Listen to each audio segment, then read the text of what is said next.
어떻게 제자가 될까? 어떻게 좋은 교회가 될까?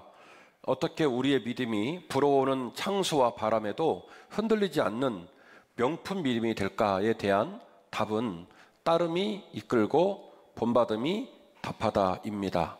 꼭 기억해 주세요. 새벽에 기도하실 때도 살아가실 때도 항상 잊지 말아야 될 것은 따름이 이끌고 본받음이 답하다입니다.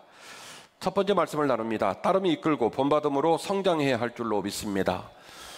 따름이 이끌고 본받음으로 성장해야 할 줄로 믿습니다. 모든 생명체는요, 자랍니다. 자라니까 살아있다고 하는 거죠. 그런데 모든 생명체가 자랄 때 무작위로 마음대로 자라지 않고 지향을 가지고 살아요. 지향을 가지고 자라거든요. 식물을 예로 들겠습니다. 우리 부목사님들하고 옥상에서 농사 짓고 있거든요. 거기다 이제 뭐 상추도 심고 고추도 심고 꽃도 심고 그래요. 가을에 코스모스를 보려고 코스모스 씨도 심었더니 코스모스가 올라온 거예요. 그런데 얘네가 말이죠, 이렇게 반드시 자라지 않고 어떻게 자라냐면 햇빛을 쫓아서 자랍니다. 그래서 이렇게 삐딱하게 서 있어요. 그럼 제가 출근하다가 얘네가 말을 안 하잖아요. 그리고 지나가다 보면 안 움직이는 것 같은데 출근하다가 이거를 180도 이렇게 돌려놓으면 그 다음에 이놈이 또 반대로 쭉 가서 또 이렇게 자기를 세워요. 희한하죠? 그래서 식물은 햇빛을 쫓아서 햇빛을 지향하면서 자랍니다. 동물은 어떻게 자랍니까? 자기 생존의 가능성을 높이는 방법으로 자라요.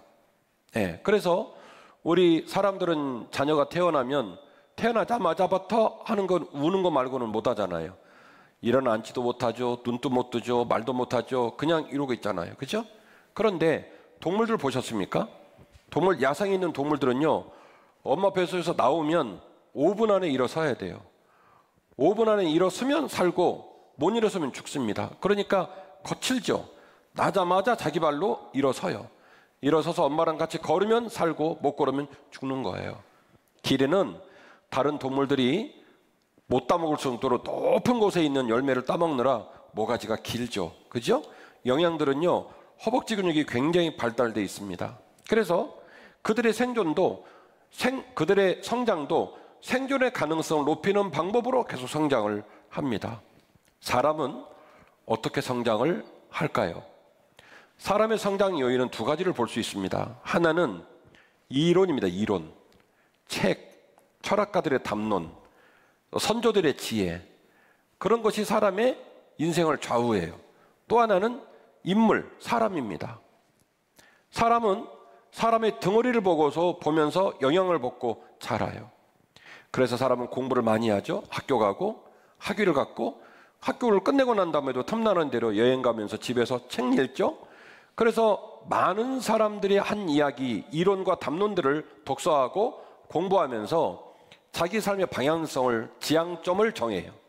그것이 이른바 인생관, 인생 철학, 아이덴티티, 정체성 이렇게 얘기하죠. 그래서 그 사람의 지향점을 보면 그 사람의 삶의 목적이 어디에 있는지를 알 수가 있습니다. 또 하나는 많은 사람이 그런 이론을 기반으로 삶의 방향을 정하냐? 그러진 않죠. 책을 좋아하는 사람도 있고 이론을 좋아하는 사람도 있지만 대부분이 그렇지는 않습니다. 그럼 대부분 모든 사람들은 어떤 상황에서 자기 삶의 지향점을, 성장점을 가져가느냐? 인물에게 영향을 받아요. 인물. 자기의 삶의 표준이 되는 사람이 있다는 거예요. 그 사람을 통하여 영향을 받으면서 사람이 자랍니다. 자, 두 가지 요인이 있다고 그랬죠. 첫 번째는 뭐예요? 이론. 예, 학문, 이론. 두 번째는 사람. 사람은 그런 지향점을 가지고 성장을 합니다. 여러분, 그렇다면 과연 예수 믿는 사람은 어떤 방향점을 가지고 살아야 될까요? 인생을 살아가는 사람들도 영향을 받는다고 그랬죠? 이론에 영향을 받고 사람에게 영향을 받고. 그럼 예수 믿는 사람은 인생의 지향점을 어디다 두고 살아야 될까요? 우리 인생의 지향점은 오직 살아계신 하나님이신 줄 믿으시기를 바랍니다. 우리의 삶의 지향점이 어디에 있냐면 하나님께 있어요. 그리고 하나 더 확장하자면 하나님의 시선과 하나님의 마음에 있습니다. 그것을 이른바 뭐라고 말하냐면 사명이라고 말을 해요. 하나님이 김주로 목사를 통해서 이루시기를 원하시는 하나님의 시선과 하나님 마음을 제가 알아채면 저는 사명자가 되는 거예요. 우리 박보영 목사님도 하나님께서 박보영 목사님을 향해 주는 시선과 마음을 알아채면 사명자가 되고, 믿음의 사람들의 인생의 지향점은 하나님께 있어요. 위로는 하나님을 지향하고요, 아래로는 하나님의 마음을 지향하는 거예요. 하나님의 시선, 하나님께서 원하시는 삶의 방향점, 그 사명을 지향하는 것, 이것이 바로 온전한 기독교인들의 삶의 방향이라고 얘기를 할 수가 있습니다. 그런데 자조적인 염려가 있어요. 오늘날 교회와 목회자와 성도가 이 두 가지의 지향점을 잃어버리지 않았는가라는 지적을 여러 번 받습니다. 바로 우리는 이 지향점을 잘 확보하고, 누가 물어봐도 이 지향점을 잘 고백할 수 있으면 그 목사는 좋은 목사, 좋은 장로, 좋은 권사, 좋은 성도 되는 거예요. 그런데 이 지향점을 잃어버리면 그 교회와 그 목사와 그 성도는 근심과 걱정을 끼칩니다. 왜 그럴까요? 건물 높은 곳에 십자가를 달아놓고 하나님의 영광을 위한 공동체라고 천명을 했어요. 그리고 목사는 강대상이면 서면 성경을 들고 설교를 합시고 매번 이래라 저래라 뭘 가르치고 이야기를 해요. 장로님들은 오전 예배에 올라오셔서 모든 회중들을 대표해서 이른바 대표 기도라는 걸 하면서 지도자의 역할을 감당을 합니다. 그런데 목사님과 장로님과 교인들이, 성도들이, 그리고 공동체 교회가 하나님을 지향하지 않고 하나님 마음을 지향하지 않으면 무슨 일이 벌어질까요? 그 교회는 십자가가 달려있지만 하나님 편에서도 걱정스럽고, 심지어 세상이 볼 때도 대단히 민망하고 걱정스러운 교회가 되고 말더라는 것이죠. 반드시 목사와 성도들은, 교회는 하나님 아버지를 지향하고 하나님 아버지의 마음을 지향해야 합니다. 그래야 개인도 살고, 그래야 교회도 살 수가 있다는 것이죠. 이쯤에서 우리는 생각해 봐야 됩니다. 우리는 정말로 바른 방향으로 잘 가고 있을까?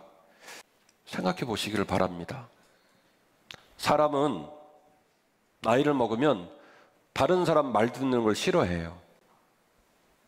다른 사람이 나한테 고언을 해주고, 다른 사람이 나한테 충심을 가지고 나를 살리는 덕스러운 말을 해주는 걸 싫어합니다. 내 맘대로 살고 싶어요. 그게 인간이에요. 빌립보서 3장 말씀에서 사도 바울은 자신이 걸어온 족적들을 다음과 같이 평가합니다. 나는 지나간 모든 일을 다 잃어버렸다. 주석가들은 여기서 지나간 게 뭘까를 이렇게 정리합니다. 첫 번째는 다메섹 도상에서 예수님 믿기 이전 유대인으로 살면서 예수님을 핍박했던 삶의 흔적들을 말하지 않을까? 또 하나는 다메섹 도상 이후로 주님의 제자가 되어 선교를 하고 다닐 때 그렇게 살았던 자신의 삶의 여러 가지 모습을 말하지 않을까? 이렇게 갑론을박하는데, 대부분의 학자들은 A도 좋고 B도 좋고 두 가지를 합쳐도 좋고 별로 의미가 없다라고 얘기를 해요. 왜냐하면 바울 스스로가 그것을 의미 없다고 정의를 해줬기 때문이에요. 뭐라고 말했습니까? 나는 지나간 일은 다 잊어버렸다. 그리고 나는 오직 앞을 바라보고, 내 앞을 바라보고 삶을 살아가는데 그것이 내 인생의 방점이다.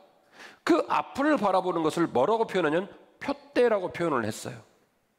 이 표대라는 표현은 신약 성경에 오직 빌립보서에만 나옵니다. 내 삶에 뭐가 있다는 거예요? 표대가 있다는 거예요. 저와 여러분의 인생의 표대는 뭡니까? 생의 노정을 마치고 우리 주님 품에 안겨서 얻을 영생, 그 영생의 면류관이 우리 인생의 마지막 표대인 줄 믿으시기를 바랍니다. 그리고 더 나아가 그 예수님께서 주실 영생의 면류관의 표대를 가지고 살아가는 노정에 끝내 만나야 될 가장 소중한 분이 계신데, 그분이 우리 주님이셔요. 그래서 좀 더 좁게 특정을 하자면 내 인생의 표대는 예수 그리스도이시다. 이것이 사도 바울의 인생관이에요. 내가 지나가는 과정 속에서 장관을 하기도 하고 대학교 총장을 하기도 하고 또 뭐 할까요? 박사로 살기도 하고 건물을 7채 갖고 있었기도 하고 양궁에서 금메달을 따기도 하고 프리미어 리그에서 축구 선수로 뛰기도 하고 많은 내 인생의 족적들이 있지만 나는 그 모든 족적들을 내 삶의 표대와 가치로 여기지 않는다. 지나간 건 다 지나간 일로 여기고 내 삶에 오직 하나의 방점과 하나의 지향점이 있다면 내 생명이 살아나고 내 삶이 목적성을 가지고 나아가는 유일무이한 방향성이 하나 있다면 그것이 바로 예수 그리스도이시다. 내 삶의 마지막 단계에 주어질 영생의 면류관, 이 오직 주어진 표대 하나를 보고 나는 앞을 향해 나아간다. 이렇게 사도 바울이 고백을 하고 있습니다. 그리고 이어지는 부분 이렇게 말하죠. 그러므로 누구든지 온전히 이룬 자들은 이렇게 생각을 해라. 여기서 온전히 이루다는 말은 무슨 말이냐면 어린아이, 젖먹이와 반대되는 말이에요. 다시 말하면 성숙한 사람, 말을 알아듣는 사람, 제자가 되기 위하여 몸부림치는 사람, 이들을 어떻게 표현하냐면 중의적으로 온전히 이룬 자들이라고 중의적으로 표현을 했는데요. 이 온전히 이룬 자들은 이렇게 생각을 하라는 거예요. 만일 어떤 일에 너희가 달리 생각하면 하나님이 이것도 너희에게 나타내시리라. 우리가 어디까지 이르든지 그대로 행할 것이니라. 자, 중요한 부분이 나왔습니다.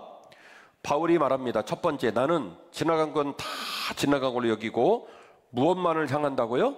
내 앞에 표대만을 보고 살아간다. 그리고 두 번째로 뭐라고 권면을 하냐면 그 삶을 사는 내 모습을 이해해주고 공감하고 또 그 일을 같이 한번 해내기를 원하는 사람이 있다면 자, 그들을 어떻게 특정을 했냐면 온전히 이룬 자들이라고 특정을 했는데 그들에게 이렇게 권면을 해요. 내 말을 알아들었다면, 내 말이 공감이 된다면 지금 알아들은 그 말과 지금 하고 있는 그 일을 멈추지 말고 지속하라는 거예요.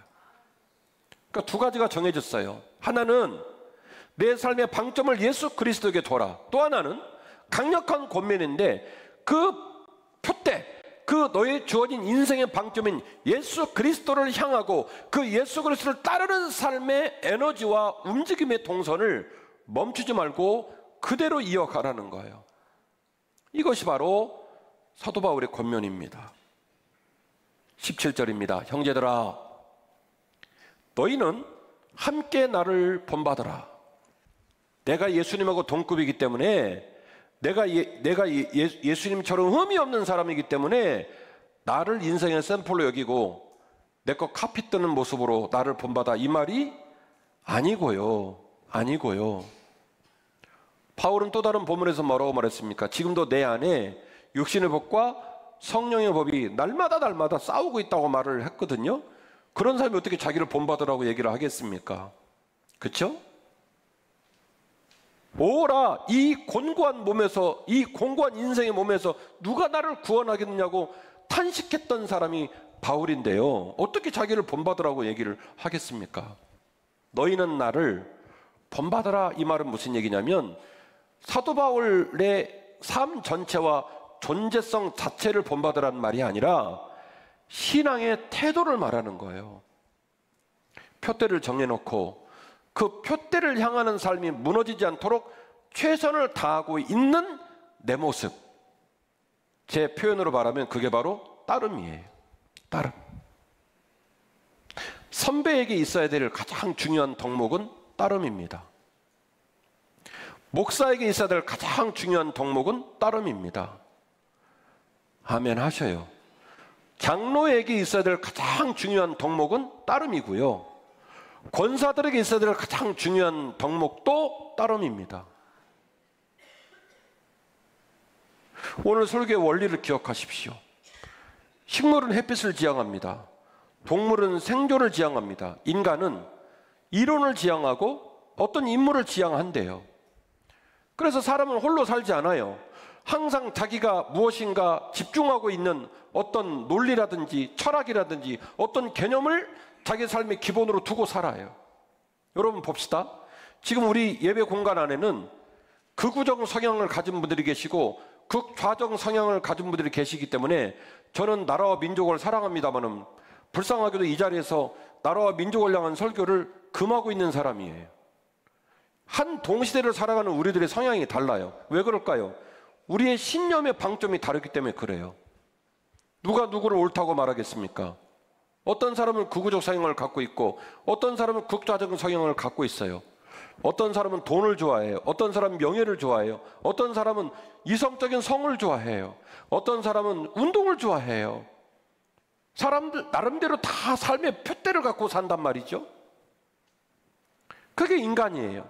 그리고 제가 말씀드리기를, 그렇다면 그리스도인, 우리 인간에게 우리가 주님을 만나고 중생을 체험하고 그리스도인이 되었을 때 우리는 어떤 철학과 어떤 이론과 어떤 사람을 모범으로 삼고 살아야 될까를 얘기할 때 제가 말씀드리기를, 우리들에게는 위로는 하나님을 지향하고 아래로는 하나님의 마음과 하나님의 시선을 지향한다고 말씀을 드렸습니다.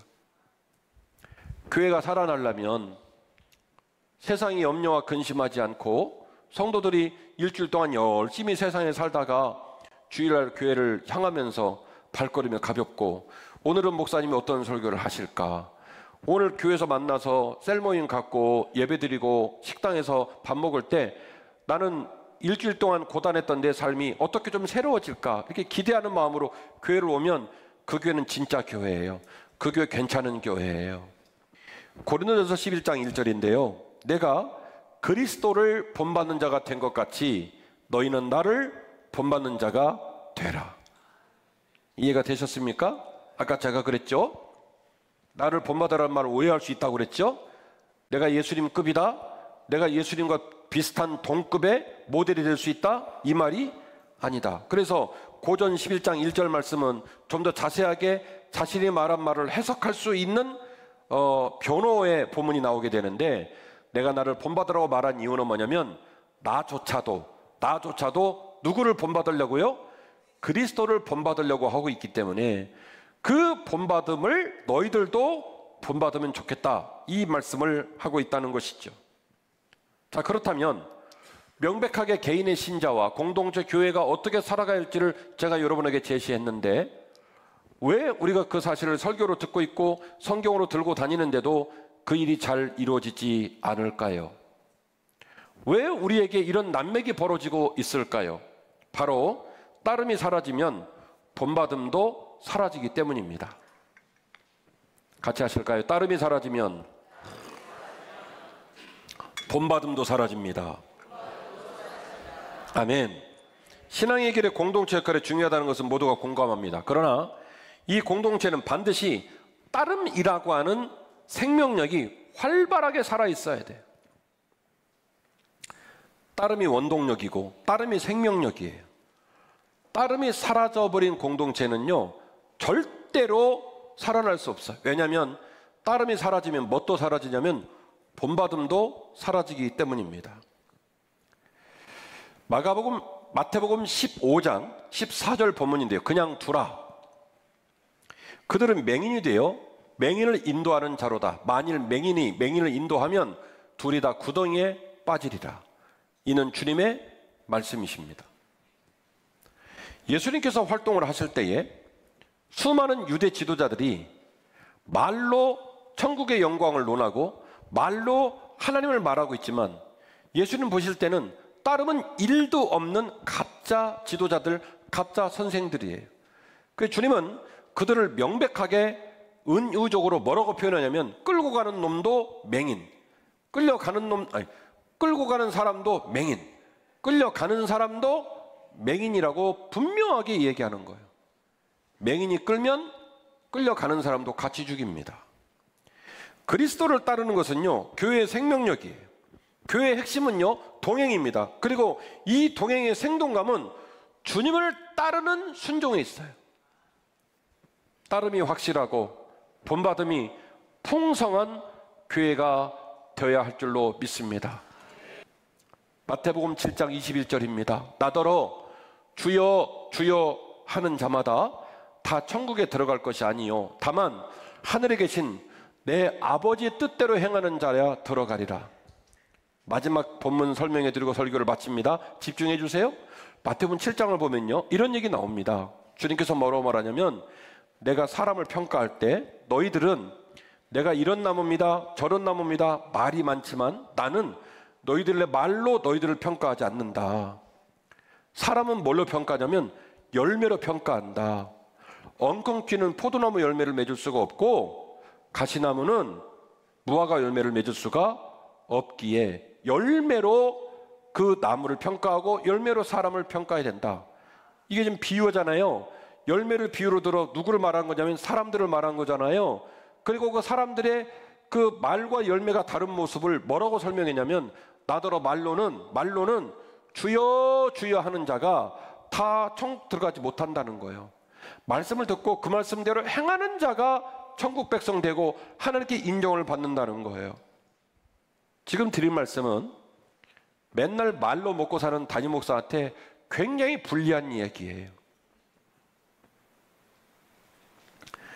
제가 따르지 않고 제가 포도나무 열매를 맺히는 포도나무가 되지 않고 감람나무 열매를 맺히는 감람나무 되지 않은 상태에서 강대상에서 계속 거짓부렁으로 감람나무라고 얘기하고 포도나무라고 얘기하고 무화과라고 얘기하고 그렇게 얘기를 한들 여러분이 그 얘기를 믿으시겠습니까? 누가 그 얘기를 믿겠어요? 에? 누가 그 얘기를 믿겠냐고요? 우리들의 믿음이 혹시 주님이 말씀하셨던 것처럼 입만 열면 거짓부렁으로 주여 주여 하면서 삶으로는 주님을 따르지 않는 그런 힘없고 부끄러운 믿음은 아닐까 생각해 보자는 겁니다. 그리고 이어지는 얘기에서 뭐라고 말씀하시냐면 그 유명한 집 짓는 얘기가 나와요. 하나는 반석 위에 짓고 또 하나는 모래 위에 짓고. 읽어드릴까요? 나의 이 말을 듣고 행하지 아니하는 자는 그 집을 모래 위에 지은 어리석은 사람 같으리니 비가 내리고 창수가 나고 바람이 불어 그 집에 부딪힘에 무너져 그 무너짐이 심하게 될 것이다. 우리는 건축업자가 아니에요. 집 졌다는 얘기는 무슨 얘기예요? 사람이 말을 계속 하게 되면 그 말로 자기가 속죠. 믿음이 좋은 것처럼 속고 정당한 것처럼 속고 이래도 되는 것처럼 생각이 된단 말이에요. 그런데 지금 마태복음 7장 말씀은 주님이 계속 얼마나 중요한지 각가지의 비유를 들어가면서 한 가지 주제를 말하고 있는 거예요. 하나님 말씀을 듣고 듣기만 하고 말하기만 하지 행하지 않은 사람은 집을 졌대요. 어디에다가요? 모래 위에다가. 반대로 행하는 사람은 그럼 어디다 지은 거예요? 반석 위에 지은 거죠. 우리 건축업자 아니에요. 이건 뭘 말하는 거냐면 신앙생활의 집을 말하는 거예요. 나는 이런 목사예요, 이런 장로예요, 이런 권사예요 라고 말하는 내 신앙의 집을 말하는 거예요. 그런데 그 집이 비가 나고 창수가 불면요 그냥 휩쓸려 내려간대요. 이게 과연 저 바깥 내려는 천둥 번개를 말할까요? 어디서 불어오는 창수입니까? 바로 내 내면에서, 내 마음에서 불어오는 빗바람 창수예요. 그런 세상의 정력과 같은 창수가 내 마음에서 일어나게 되어지면요 모래에 지은 집은요 그냥 쓸려 내려간다는 거예요. 저는 오늘까지 최선을 다했던 것처럼 남은 시간도 최선을 다할 것입니다. 주께서 주의 오른손을 이곳에 내리시고 우리 사랑하는 원로 목사님, 또 은퇴하신 사랑하는 장로님들, 시무 장로님들, 또 우리 권사님, 안수 집사님, 성도들 모든 분들을 하나님께서 어루만져 주시기를 원합니다. 전도되어 들어온 새가족들, 우리 품에서 자라는 다음 세대들은 그 따름의 모습을 바라보면서 잘 본받아 가서 이 땅 가운데 여전히 주님의 영광을 드높이는 멋진 한빛교회가 되시기를 주의 이름으로 축원합니다.